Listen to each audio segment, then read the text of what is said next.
सहना भवतु सहनो भुनक्तु सह वीर्यं कर्वावहै तेजस्विनावधीतमस्तु मा विद्विषावहै।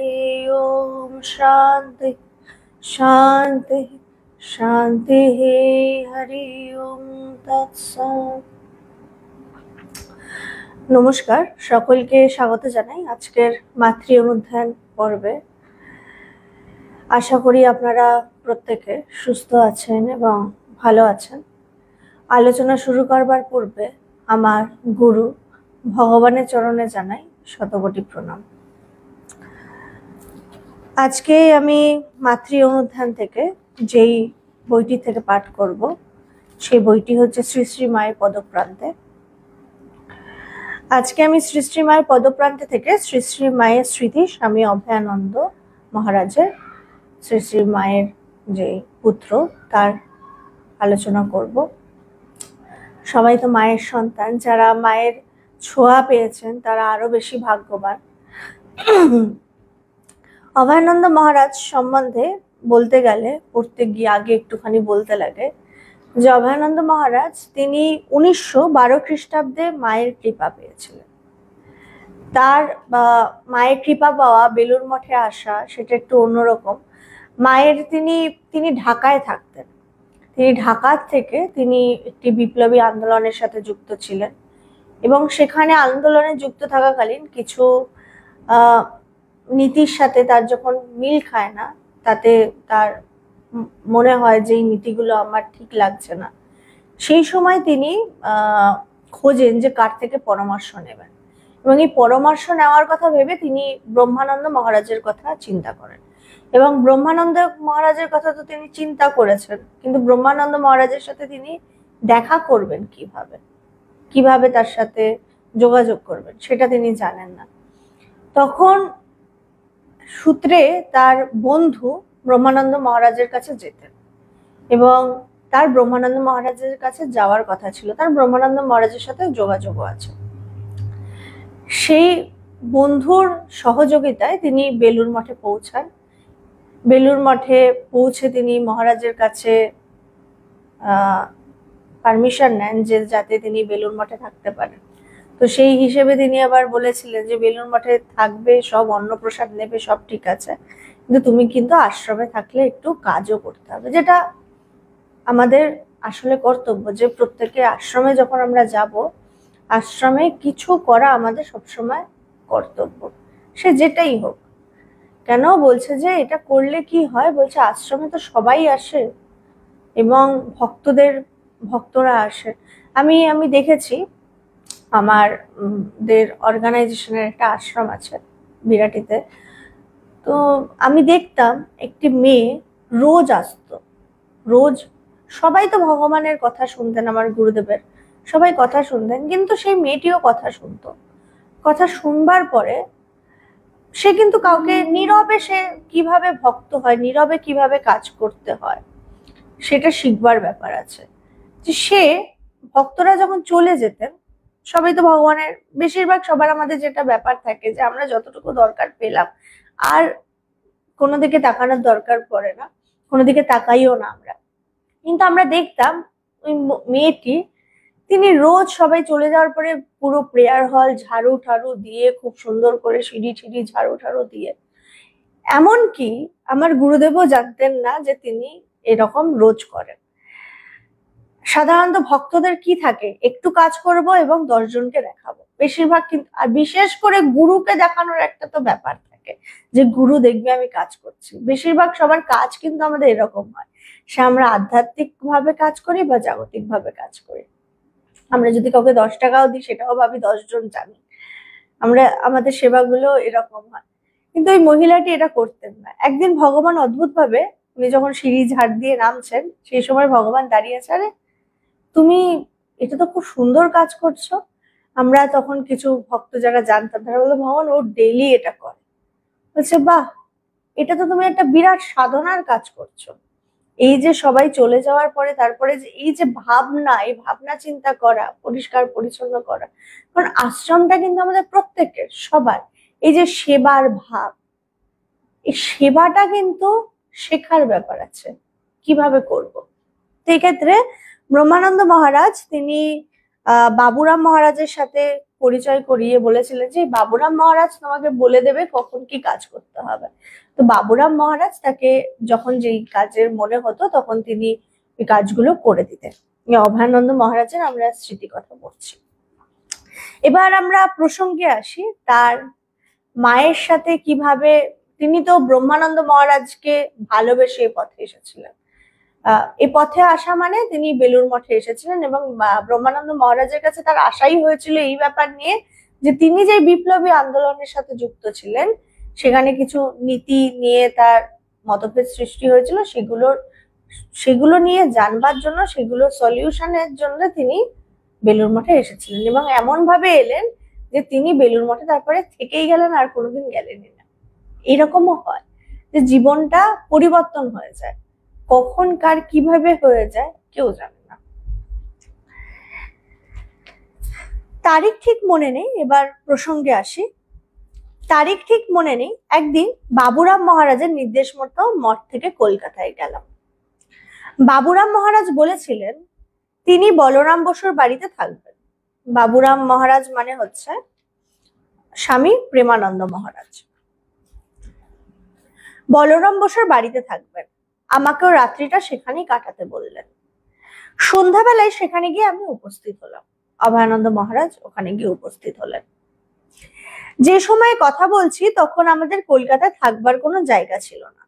সাধুদের আস্তানা বলতে বলরাম বাবুর বাড়ি।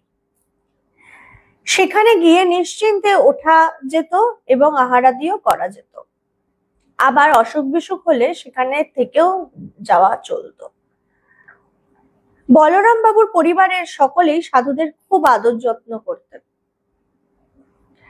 সেদিন সন্ধ্যায় খুব লম্বা চেহারার একটি ছেলেকে দেখলাম বলরাম বাবুর বাড়িতে এসেছে। বাবুরাম মহারাজের পরিচিত মনে হলো, তবে আমি তাকে মোটেই চিনতাম না। বাবুরাম মহারাজ আমাকে ডেকে বললেন, দেখ ও যখন আজ এসেছে তোকে একটা কাজ করতে হবে। ছেলেটি কলকাতা শহরের কিন্তু কিছুই চেনে না। কাল আবার মা ঠাকুরনের কাছে ওর দীক্ষা হবে। তুই ওকে কাল সকালে নিয়ে যাবি। মানে অভয়ানন্দ মহারাজকে আদেশ করছেন প্রেমানন্দ মহারাজ, তুই ওকে কাল সকালে নিয়ে যাবি। প্রথমে উদ্বোধন বাড়ির কাছে গঙ্গার যে ঘাটটি আছে সেখানে গিয়ে গঙ্গা স্নান করবি এবং ওকেও করাবি। তারপর উদ্বোধনে গিয়ে শরৎ মহারাজের কাছে ওর দীক্ষার কথা বলবি। মানে মায়ের কাছে সেদিন ওই ছেলেটির দীক্ষার ব্যাপার, যেহেতু সেই ছেলেটি কিছুই চেনে না তাই জন্য অভয়ানন্দ মহারাজকে প্রেমানন্দ মহারাজ দায়িত্ব দিয়েছেন। তখনও আর কি তিনি সন্ন্যাসী হননি, মানে সবে এসেছেন বেলুড় মঠে।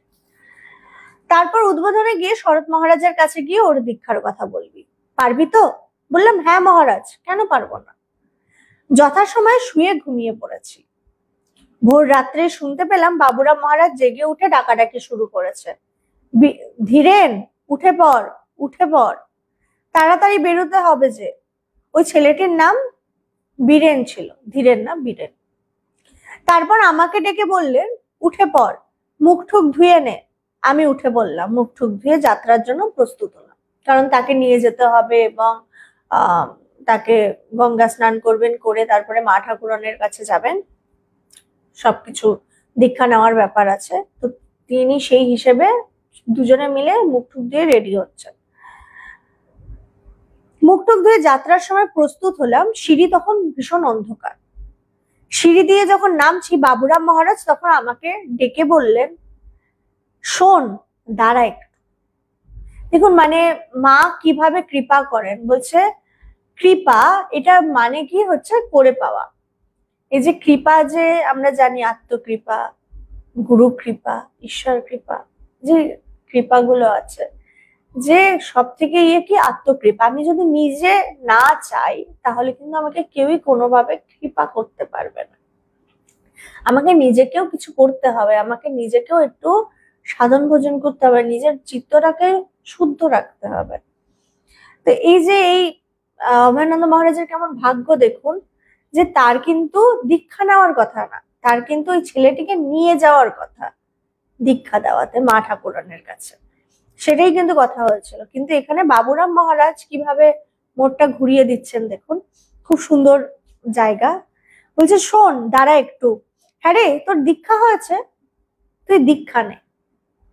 মানে কিভাবে কৃপা আসে, এটা মানে এত সুন্দর ভাবে জায়গা যে কিভাবে কৃপা আসে এটা দেখার। যে বাবুরাম মহারাজ অভয়ানন্দ মহারাজকে তখন জিজ্ঞেস করছেন, তার কিন্তু দীক্ষা নেওয়ার কোনো কথাই না। বলছে সকাল বেলায় মুখটুক যখন ধুয়ে সবে বেরোতে যাবে সেই সময় জিজ্ঞেস করছেন, কিরে তোর দীক্ষা হয়েছে, তুইও দীক্ষা নিয়ে নে।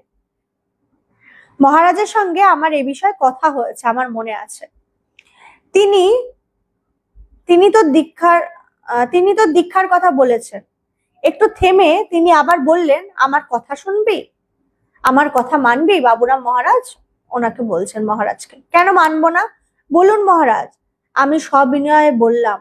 তিনি বললেন, শোন, তুই মায়ের কাছে দীক্ষা নে। মানে মায়ের কৃপা দেখুন কিভাবে তার কাছে আছে। তার কিন্তু মনে মনে ব্রহ্মানন্দ মহারাজের প্রতি একটা শ্রদ্ধা ভাব। তার কিন্তু মায়ের থেকে খুব একটা দীক্ষা মানে ওগুলো নিয়ে তিনি কখনো ভাবেননি। তিনি সবকিছু ব্রহ্মানন্দ মহারাজকে কেন্দ্র করেই ভেবেছেন। কিন্তু কৃপাটা কেমন ভাবে আরো বিশেষ ভাবে তিনি পাচ্ছেন দেখুন। যে বাবুরাম মহারাজ বলছে, শোন, তুই মায়ের থেকে দীক্ষা নে। আমি প্রশ্ন করলাম, কিন্তু মায়ের কাছে দীক্ষা নেবো কেমন করে? তিনি তো আমাকে ভালো করে চেনেনই না। আমি যাই, প্রণাম করেই চলে আসি। বাবুরাম মহারাজ বললেন, না, তিনি তোকে চেনেন। তাহলে কি বলবো আমি, জিজ্ঞেস করলাম। তিনি নির্দেশ দিলেন, তুই শরৎ মহারাজের কাছে যাবি, তাকে গিয়ে বলবি তোর দীক্ষার কথা। শারদানন্দ স্বামী তো তোকে চেনেন? বললাম, হ্যাঁ মহারাজ, তিনি আমাকে চেনেন। পূজনীয় শশী মহারাজ মানে স্বামী রামকৃষ্ণানন্দ মহারাজ যখন অসুস্থ অবস্থায় উদ্বোধনে ছিলেন, তখন আমি ওখানে ছিলাম, কিছুদিন তার সেবাও করেছিলাম। সেই সময় স্বামী শারদানন্দ মহারাজ আমাকে দেখেছে। বাবুরাম মহারাজ বললেন, হ্যাঁ, শরৎ মহারাজ তোকে খুব ভালো করেই চেনেন, তোর উপর খুব তুষ্টও আছেন। শশী মহারাজের সেবা করলি এতদিন, সেই সময় কত পরিশ্রম করেছিলি, তোর সম্পর্কে ওর খুব ভালো ধারণা। আমি বললাম, সে আমি জানি না। তিনি বললেন, যাই হোক, ওকে সঙ্গে নিয়ে যা। বলছে, তুই ওকে তো সঙ্গে নিয়ে যাচ্ছিস, তুই নিজেও দীক্ষাটা নিয়ে নিস, আর তোর নিজের জন্য নতুন কাপড় নিয়ে যা। দুজনে গঙ্গা স্নান করে উদ্বোধনে গিয়ে শরৎ মহারাজের সঙ্গে দেখা করবি, বলবি বাবুরাম মহারাজ আমাদের পাঠিয়েছেন। আমাকে বলেছেন মা ঠাকুরানের কাছে আমার দীক্ষার কথা বলতে, আর সেই মতো ব্যবস্থা করতেন। তাকে বাবুরাম মহারাজ সব শিখিয়ে দিয়েছেন।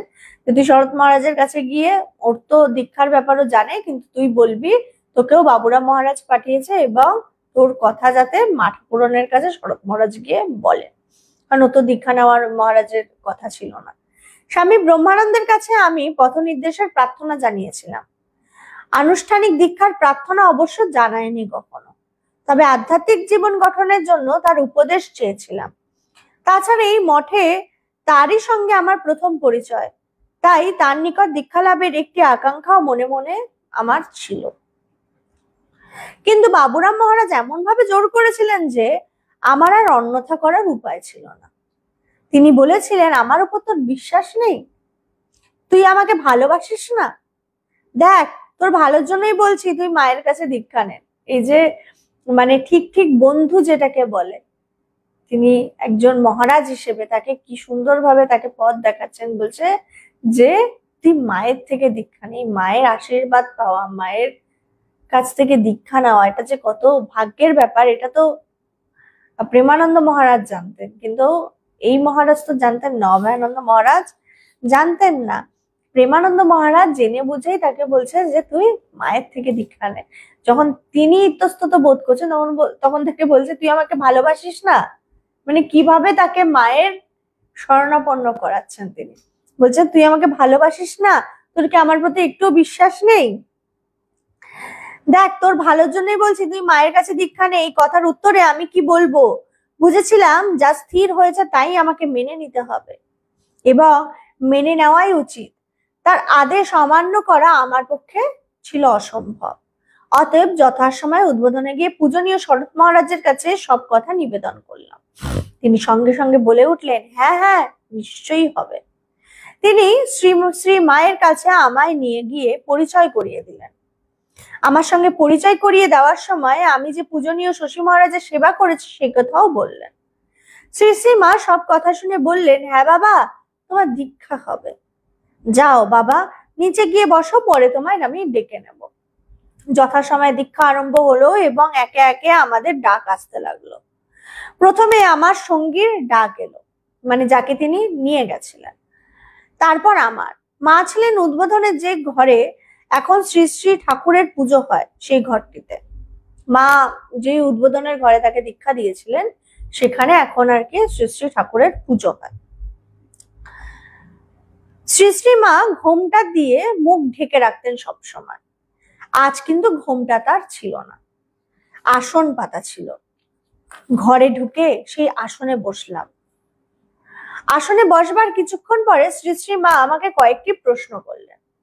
যতদূর মনে পড়ে আমার ইষ্ট সম্বন্ধে তিনি জিজ্ঞেস করলেন। এই যে দীক্ষা নেওয়ার আগে যেই প্রশ্নগুলো থাকে, মাও কিন্তু তাকে জিজ্ঞেস করছেন যে তোমার ইষ্ট কি, তোমার কি কি ভালো লাগে, ওই রকম কিছু জিজ্ঞেস করেছিলেন ইষ্ট সম্বন্ধে, বা ওই রকম কিছু জিজ্ঞেস করেছিলেন। আমি বলেছিলাম আমার কি ভালো লাগে কি ভালো লাগে না তা আমি জানি না, আপনার যা ভালো মনে হয় তাই আমাকে দিন মা। মা বললেন তাই দেব। এরপর তিনি কিছুক্ষণ ধ্যানে বসলেন, তারপর আমাকে মন্ত্র দিলেন। আমি অবাক হয়ে গেলাম, দেখলাম এতদিন যে ভাব নিয়ে আমি আছি ঠিক সেই ভাব অনুযায়ী তিনি আমায় মন্ত্র দিয়েছেন। কি অদ্ভুত ব্যাপার দেখুন, মায়ের কিরকম কৃপা, বা মা ঠিক বুঝতে পেরেছেন, ওই যে মা এই জন্য বললেন না তিনি সকলের মা, তিনি বুঝতে পেরেছেন যে তার কিরকম মন্ত্রের প্রয়োজন। বলছে যে আমি মাকে তো সবকিছু ছেড়ে দিয়েছি, কিন্তু তাও তার ভেতরে ভেতরে ছিল এতদিন তার যেই মন্ত্র নিয়ে চিন্তা ভাবনা করতেন যেই ইষ্টের, তিনি সেই মন্ত্রে দীক্ষা পেয়েছেন। তার ইচ্ছা মতো মন্ত্র দিতেই অনুরোধ করেছিলাম, কিন্তু আমার পছন্দ তো কত রকমের হতে পারে, কিন্তু কি আশ্চর্য, বিশেষ যে ভাবটি নিয়ে এতদিন অগ্রসর হচ্ছিলাম মা আমাকে ঠিক সেই ভাব অনুযায়ী মন্ত্র দিলেন। মা ঠাকুরান তার দিব্য দৃষ্টিতে আমার মনের কথা ঠিক জেনে নিয়েছেন। এর ফলে আমার মনে খুব তৃপ্তি ও আনন্দ হলো। এইভাবে আমার দীক্ষা হলো। দীক্ষার পরেও আমি বেলুর মঠেই আছি, গঙ্গার এপারে আছি আমরা, ওপারে শ্রী শ্রী মায়া, মা তার লীলা সঙ্গিনী ও সঙ্গিনীরা। এখনকার মতো তখন ইচ্ছে মতো মঠ থেকে বেরিয়ে কোথাও যাতায়াত করা যেত না। সে তো মায়ের থেকে দীক্ষা নিয়েছেন ঠিকই, কিন্তু মায়ের কাছে যে যখন তখন তিনি যেতে পারবেন, যেহেতু তিনি আশ্রমে থাকতেন, আশ্রমে দেখা, আর তখন এত যোগাযোগ ব্যবস্থাও এত সুন্দর ছিল না, অনেকটা সময় চলে যেত। এই জন্য তার যখন কলকাতা যাওয়া হতো তখন তার মায়ের সাথে দেখা হতো। দেখুন কতটা তার সেই সময় যোগাযোগ ব্যবস্থা কত কঠিন ছিল, তা সত্ত্বেও গুরু শিষ্যের কিরকম একটা টান থাকলে তাদের দেখার। আর এখন এই সময় দাঁড়িয়ে যোগাযোগ ব্যবস্থা কত সুন্দর। শুধু তাই না, ইন্টারনেটের যুগে আমরা নানা ঘরে বসেই বই পড়তে পারছি, ঘরে বসেই আলোচনা শুনতে পাচ্ছি।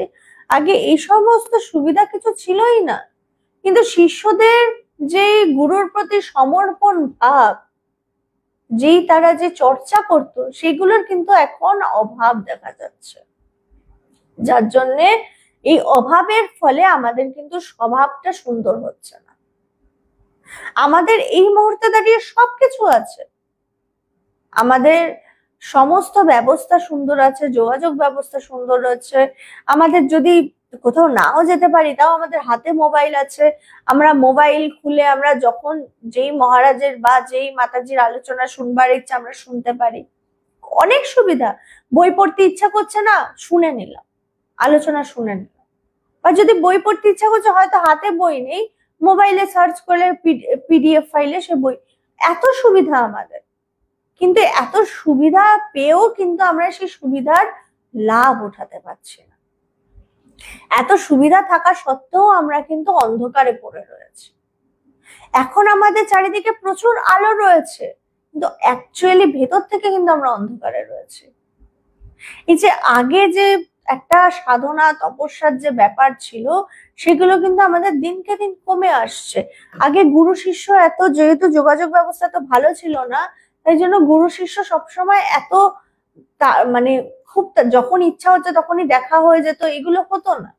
এবং শুধু তাই না, শিষ্য এবং গুরুর মধ্যে এখন যে একটা ব্যাপার, এখন মোবাইল ফোন আছে, যখন মনে হলো আমরা গুরুদেবের সঙ্গ করতাম, যখন মনে হলো আমরা যেই প্রশ্ন ভেতরে আছে সাথে ফোন করলাম, গুরুজি এই প্রশ্ন আছে, ভগবান এই প্রশ্ন আছে, এগুলো কিভাবে এগুলো যদি উত্তর পাওয়া যেত, এত সুবিধা এখন। আর ভগবান একবার আমার গুরুদেব বলেছিলেন যে তোদেরকে দেখে আমার মাঝে মাঝে মানে ভীষণ কি বলবো, ভীষণ জেলাস ফিল হয় যে তোরা কি সুন্দর আমার সঙ্গ করতে পারছিস। আর আমাকে গুরুদেবের সঙ্গ করবার জন্য আমাকে চিঠির মাধ্যমে পত্রের উত্তর পাওয়ার জন্য অপেক্ষা করতে হতো, এবং তারপরে সেই চিঠি নিয়ে আমাকে অনুধ্যান করতে হতো, কারণ তখন যোগাযোগ ব্যবস্থা এত সুন্দর ছিল না। এবং শুধু তাই না, চিঠি পাঠানো হতো, তারপরে চিঠির উত্তর কবে আসবে, সেই উত্তর আসার পরে তারপরে সবকিছু, তারপরে একটা পৃষ্ঠায় আটকে গেছি, তারপরে পরের পৃষ্ঠায় যেতে গেলে আমাকে তো আগে ওই পৃষ্ঠাটা মানে আমায় জেনে নিতে হবে ভালো করে, তারপরে না পরের পৃষ্ঠায় যাব।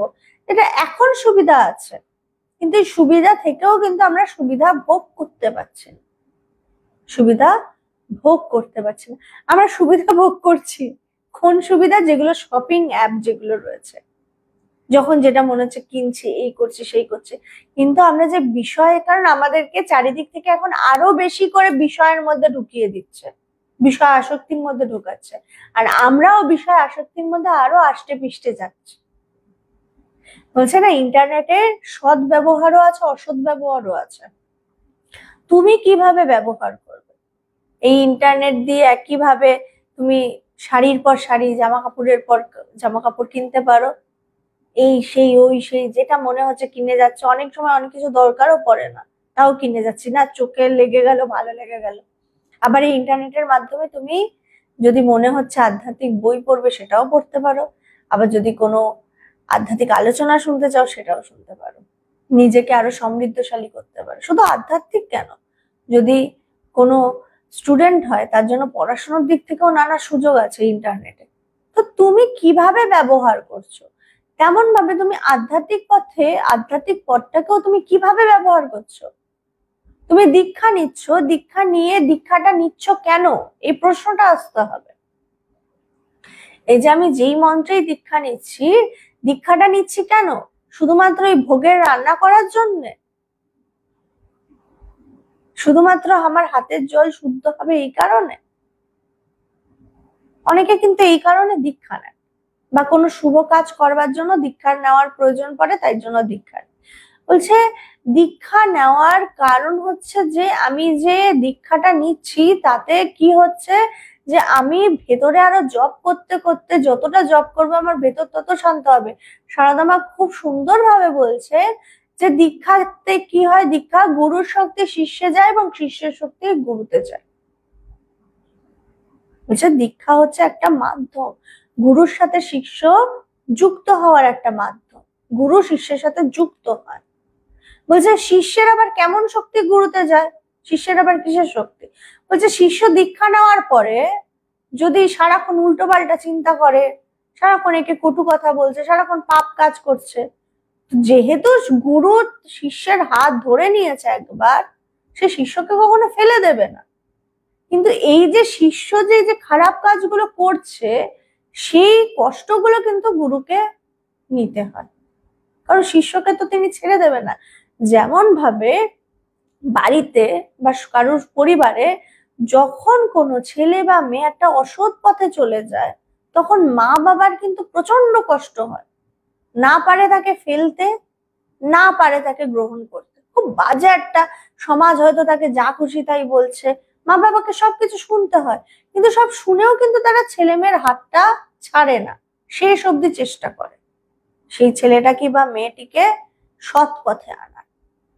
বলছে ঠিক তেমন ভাবে গুরু তাও তো আনার চেষ্টা করেন, এবং পরে না পেরে তখন তাদেরকে ছেড়ে দেয়। এটা মা বাবারা এরকম হয়ে থাকে পরিবারে, আর পারেন না যখন, কিন্তু গুরু কিন্তু ছাড়েনি না, কখনোই ছাড়েন।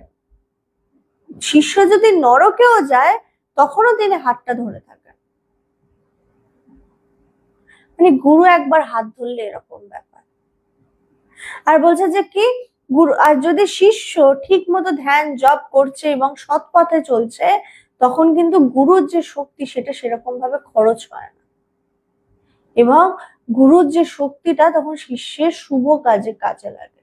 তখন শিষ্য আরো শক্তিশালী হয়, আরো বলশালী হয় মানসিক ভাবে।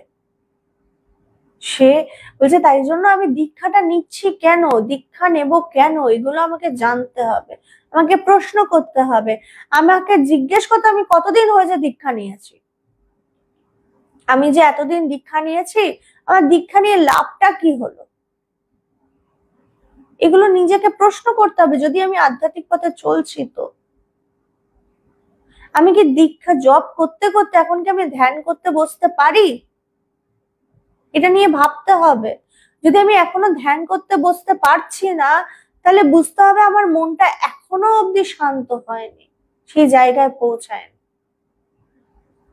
এই দীক্ষাটা নিয়েছি শুধু শুধু বলতে, আমি অমুক জায়গা থেকে দীক্ষা নিয়েছি, অমুক মহারাজের থেকে, শুধু এইটুকু বলতে, বা অমুক মাতাজির থেকে দীক্ষা নিয়েছি, এইগুলো বলে কোনো লাভ নেই। যদি আমার ভেতরটাই পরিবর্তন না হলো, তাহলে দীক্ষার কিন্তু কিছুই থাকে না। তাই আমি দীক্ষাটা নিচ্ছি কিন্তু একটাই উদ্দেশ্যে, যে আমাকে ঈশ্বর উপলব্ধি করতে হবে। ঠাকুর রামকৃষ্ণদেব বারবার বলছেন ব্যাকুলতা, যে এই সংসার আসলে সত্য নয়, তুমি যতটুকু সময় আছে তোমার দায়িত্ব কর্তব্য পালন করো, তারপরে ঈশ্বরের নাম গানে ডুবে যাও, নইলে দেখছো তো চারিদিকে কি হচ্ছে। ঠাকুর বলছেন বারবার যে জগৎ যদি সত্য হতো তাহলে কামারপুকুর আমি সোনা দিয়ে মুড়িয়ে দিতাম, এত বড় কথা ঠাকুর বলে গেছে। মায়ের যে ব্যাপার, মাকে আমরা সবসময় দেখেছি তিনি কিভাবে বিষয়ের মধ্যে একদম থাকতেন না, তিনি সবসময় তার সকালবেলা জীবন যাপনটা কিভাবে শুরু করতেন, সকালটা ধ্যান জপ, তার বলে তাই তিনি কাজ করতেন না তেমন না। তিনি উঠোন ঝাড় দেওয়া থেকে শুরু করে, বাসন মাজা থেকে শুরু করে, রান্না করা থেকে শুরু করে, ভক্তদের দীক্ষা দেওয়া থেকে শুরু করে, ভক্তদের খেয়াল রাখা থেকে শুরু করে সবকিছু করতেন তিনি। আমরা তো এখন একটু কাজ করেই হাঁপিয়ে যাই, মা কিন্তু সব দিকে খেয়াল রাখতেন। এই সব দিকে খেয়াল রেখেও কিন্তু তার ধ্যান জপ সবকিছু সময় মতো হতো। এগুলো শিখবার, এই যে এগুলো আমরা সময় মতো করছি না বলে অনেক সময় দেখা যাচ্ছে আমরা যে অমুকের থেকে দীক্ষা নিয়েছে কিন্তু তার সাথে সে অসৎ পথে রয়েছে, কি করে থাকছে, কারণ সে অভ্যাসটা ঠিক মতো করছে না। তাই এটাতে কিন্তু গুরুর কোনো দোষ নেই। এখানে কিন্তু আমরা ঠিক মতো ধ্যান জপ করছি না বলে আমাকে বিষয়টা আরো আষ্টে পৃষ্ঠে ধরছে, এবং এই বিষয় যখন আমাকে আষ্টে পৃষ্ঠে ধরছে, যেমন ভাবে জল, যে কোনো তরল পদার্থ যখন তুমি সিঁড়ির ওপর দিয়ে ছেড়ে দেবে তখন সে কিন্তু গড়িয়ে নিচের দিকেই যাবে, তার কখনো সে উপরের দিকে যাবে না। তেমনি আমাদের মনটাকে যদি একবার বিষয়ের ছোঁয়ায় লাগিয়ে দাও, একবার ভাবো না আজকে একটু বিষয় নিয়ে ভেবে নি, কালকে আবার অন্যরকম, এই করতে করতে দেখবে হঠাৎ করে কখন তোমার মনটাও এরকম ভাবে জলের মতো নেমে যাচ্ছে, নিম্নগামী হয়ে গেছে। ঠিক গুরু খুব কষ্ট করে এই মনটাকে ওঠায়, এই কষ্ট করে যখন তিনি এই মনটাকে উপরে ওঠান, তখন আমাদের কর্তব্য আমাদের এই মনটাকে আরো একটু চেষ্টা করা, যে আরেকটু উপরের দিকে ওঠানো। এই উপরের দিকে ওঠানো মানে যতটুকু দরকার আমার জীবনে ততটুকু নিয়ে থাকা। নইলে বলছে একবার যদি লোভ গায়ে লেগে যায়, এই কাম ক্রোধ লোভ মোহ মাৎসর্য একবার যদি এই ছোঁয়ায় আমি পড়ে যাই, তাহলে কিন্তু তখন এই যে এখন আমরা দেখছি না, এখন যে সমাজে দাঁড়িয়ে আছি, চারিদিকে এই যে এত অশান্তি হচ্ছে, কিসের জন্য? লোভের থেকে। একবার যখন কেউ অসৎ পথে চলতে থাকছে, তার মনে হচ্ছে না আজকে এটা করে নি, আজকে এটা করে নি আর কালকে থেকে করবো। এই করতে করতে করতে করতে এমন জায়গায় সে পৌঁছে যাচ্ছে যে সে আর অসৎ পথ থেকে আর সরতেই পারছে না। অসৎ পথ দিয়ে তাড়াতাড়ি বড় হওয়া যায়, কিন্তু এই বড় হওয়াটা কিন্তু বেশি দিন টেকে না, এটা কিন্তু আমরা দেখতে পাচ্ছি। অনেক কোটি কোটি টাকা হয়ে যায়, অনেকগুলো বাড়ি হয়ে যায়, কিন্তু দিনের শেষে কিন্তু এই বাড়িগুলো সব চলে যায়, টাকা পয়সা সব চলে যায়, জীবনযাপনটা জেলে কাটাতে হয়। লোভ না করে। তাই জন্য ঈশ উপনিষদে খুব সুন্দরভাবে বলছে, প্রথম শ্লোকেই বলছেন কি, ঈশ উপনিষদের প্রথম শ্লোকে কি বলছে, ঈশাবাস্যমিদং সর্বম ইয়ৎকিঞ্চ জগত্যাম জগত্তেন তত্তেন বুজ্জিতা মা গৃহকস্য সিদ্ধানম। অর্থাৎ বলছে কি, যে সমস্ত কিছু তুমি যা দেখছো সমস্ত কিছু সেই পরমাত্মার দ্বারা আবৃত। সমস্ত কিছু তুমি ভাবছো আসলে এটা তোমার, আসলে না, সমস্ত কিছু সেই পরমাত্মার দ্বারা আবৃত। তাই বলছে পরের ধনের লোভ করো না। এই যে প্রত্যেকটা মুহূর্তে ভাবনা চিন্তা, ওর হলো আমার হলো না, এগুলো নিয়ে ভেবো না। তুমি যেমন ভাবে চলছো চলো, সৎ থাকো, সৎ থাকো। এবং আধ্যাত্মিক পথে যদি চলছো, নিষ্ঠা করে ধ্যান জপ করো। তাতে কি, যেমন ভাবে কাঁঠাল কাটার সময় যদি হাতে তেল লাগিয়ে নাও কাঁঠালের আঠা লাগে না, বলছে ঠিক তেমন ভাবে যদি তুমি এই ধ্যান জপ করে যদি নিজেকে মুড়িয়ে নিতে পারো, তাহলে তোমাকে বিষয়াসক্তি এগুলো ছুঁতে পারবে না। যতটুকু কর্তব্য, যতটুকু দরকার সংসারের জন্য, পরিবারের জন্য, ততটুকুর মধ্যেই তুমি থাকবে, অতিরিক্ত লোভ করবে না। তাই এই জায়গায় আসার জন্য কি দরকার, বারবার একটা কথা, বেশি করে ধ্যান জপ করা। আজকেই আমি আমার গুরুদেবের একটা জায়গায় পড়ছিলাম, গুরুদেব বলছেন যদি তুমি 15 মিনিট ধরে এতদিন ধ্যান জপ করেছো, সেটাকে 25 মিনিট করো, সময়টা বাড়িয়ে দাও। সময় একটু একটু করে বাড়াতে হবে, নইলে আমি ঠিক ঠিক যে এই যে চর্চা করছি সেটা কি করে হবে, সময় তো আমাকে বাড়াতে হবে। এতদিন যদি আমি 10 মিনিট করেছি, এতদিন যদি 108 বার করেছি জপ, তাহলে 108 থেকে সেটাকে আমাকে 500-তে আনতে হবে, তারপরে 500 থেকে 1000-এ যেতে হবে, এরকম ভাবে বাড়াতে হবে। সময়টা একটু একটু করে বাড়াতে হবে। কারণ সময়টা একটু একটু করে যত বাড়াবো, আমি তত ভেতর থেকে আর ধীর স্থির শান্ত হয়ে উঠবো। এবং এই শান্ত যত আমি হব, তত কিন্তু আমার জীবনটা আরো সুন্দর হয়ে উঠবে। আজকে আলোচনা এখানেই শেষ করছি।